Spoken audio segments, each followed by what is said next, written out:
Part 2.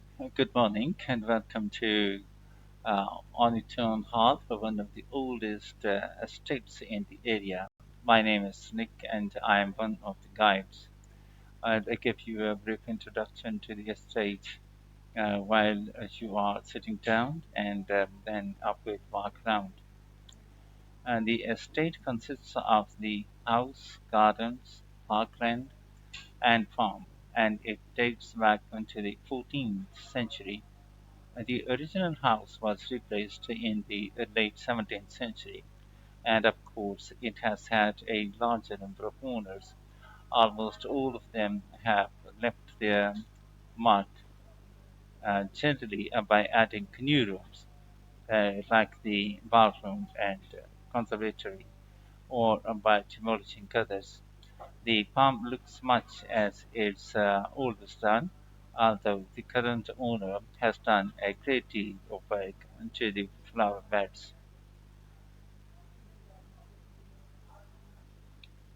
In the 17th century, the estate was owned by a very wealthy man called Sir Edward Townes. His intention was to escape from the world of politics after years as an active politician and to build a new house worthy of his big collection of books, paintings, and sculptures.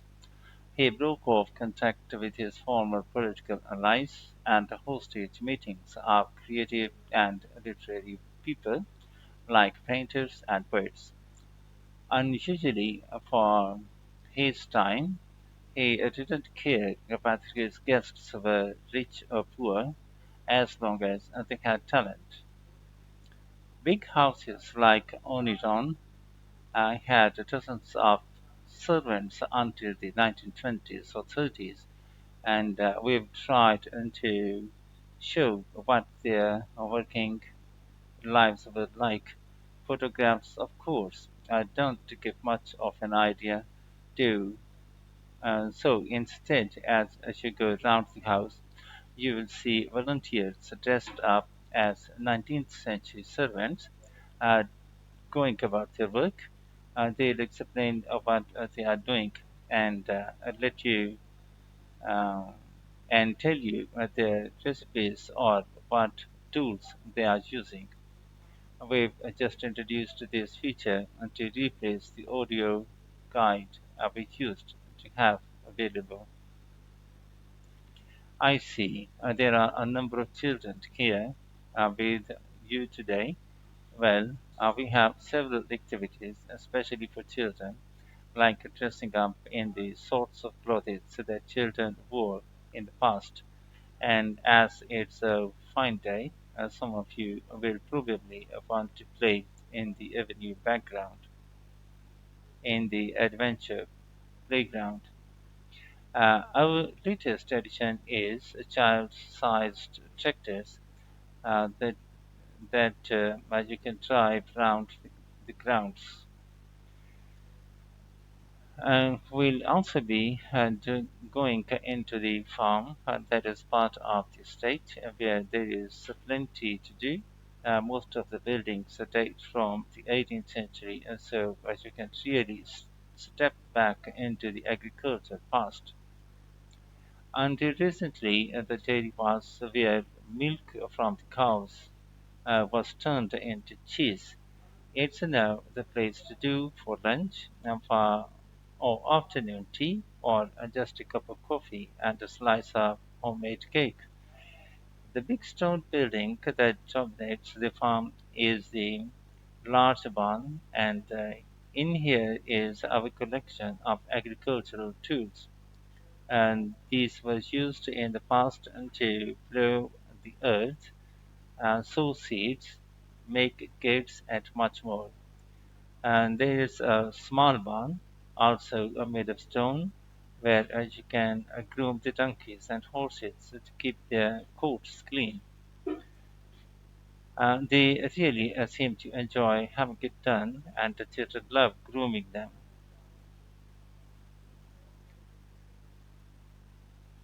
The horses no longer live in the stables, which instead is the place to go to buy gifts, books, our own jams and pickles, and clothes and blankets made our food from our sheep. Outside the shed, which is the only brick building, you can climb into a horse-drawn carriage for a lovely, relaxing tour of the park and farm. The carriages are well over 100 years old. And finally, the parkland, which was laid out in the 18th century with a take on trees that are now well established. You'll see types of cattle and sheep that are hardly ever found on farms these days. We are helping to preserve them and to stop their numbers falling further. Okay, well, um, if you'd like to come with me, part 2, questions 11 to 20. Questions 11 to 14, and choose the correct letter A, B, or C. Oniton Hall. Many past owners have made changes to the house. Sir Edward Downes built Oniton Hall because he wanted a place for artists and writers. Visitors can learn about the work of servants in the past from people in costume. What is new for children at Oniton Hall? Mini tractors. Questions 15 to 20. Which activity is offered at each of the following locations on the farm? Choose six answers from the box and write the correct letters A to H next to questions 15 to 20. Locations on the farm: dairy, eating and drinking. D. Large barn, seeing old farming equipment. C. A small barn, helping to look after animals. G. Stables, shopping. A. Shed, as starting a trip. E. Parkland, seeing rare breeds of animals. F.